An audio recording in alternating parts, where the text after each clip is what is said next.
College. The final frontier? For grade schoolers, it's the finish line. It's what we work towards for our entire childhood. For adults, college is ground zero. Nothing but the starting line, a stepping stone. So what does that make it for those going through it? Many would say the present, but it's more like limbo. We're in a sense stuck. But why does time even matter? Who cares if it's the past, present, or future?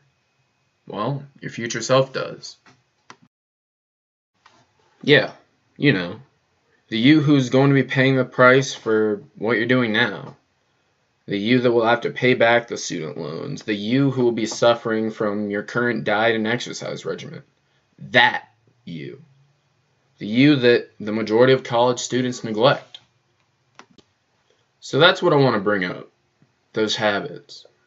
The hard part of college. Not to say classes aren't hard. Not to say life isn't going to hit you with 100 different curveballs throughout your time.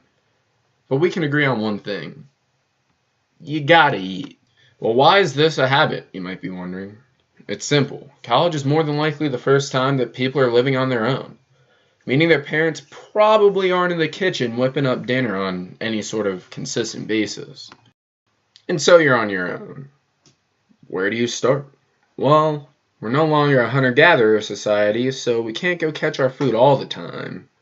So you need money. Yeah, I understand. It's the root of all evil. But you need money. And that's the issue. So where's Joe Schmo, aka present day you, supposed to get money?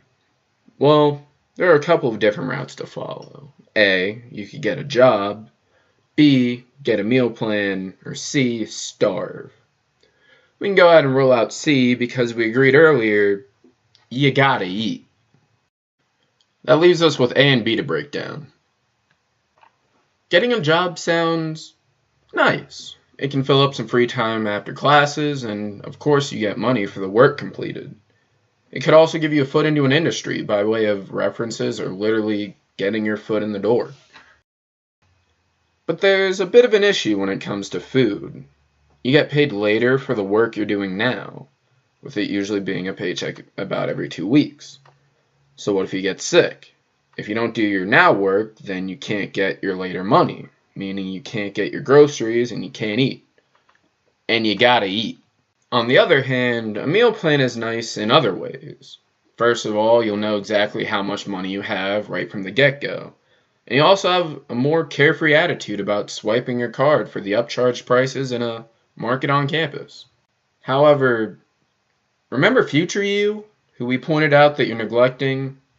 Well, you have to add to that neglect as this is an amount of money that you're going to have to pay up front. And this is where we talk about financing, more particularly budgeting. So this is where paths cross. A, where the amount is uncertain, but the benefit could be larger than just food. Or B, where you know how many eggs are in your basket. Before we move on to the nitty-gritty, we have to remember that we have to build good habits for future you, this being in the form of a good diet. I'll be honest, there isn't a great variety of fresh produce in most college markets. Taking App State, for example, you could get a 306 gram, which is about 2/3 of a pound, bag of frozen potatoes for a little more than $3.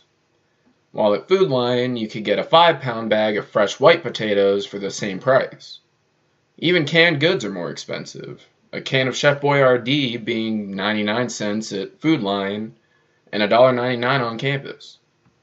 So when it comes to a straight-on price comparison, it's hard to justify the on-campus option. But we already talked about why time is relevant, and to add to that, there's convenience. How close or far away something is, or rather how long it's going to take you to get something, and let's be honest, you're probably on campus 5 days a week. But how many times do you actually go to a grocery store?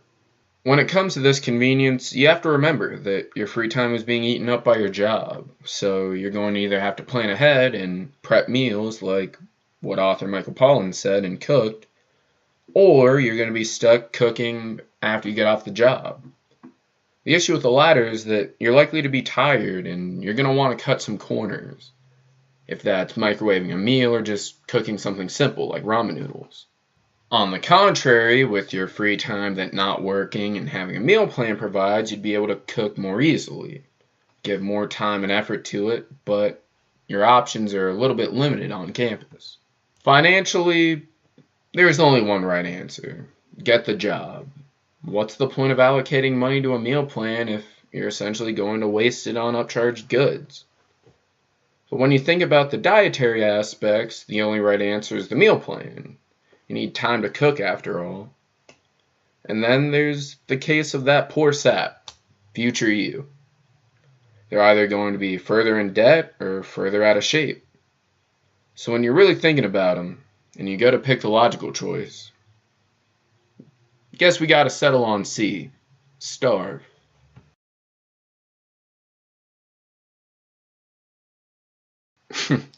Kidding, obviously. But the answer here is going to be B. Get the meal plan. Not only can your free time be used to cook, but it could also be used for exercise or recreational activity. It also will teach you an important life lesson of managing your funds. You're going to be paying back tens of thousands, if not hundreds of thousands of dollars already, so what's an extra $1,500?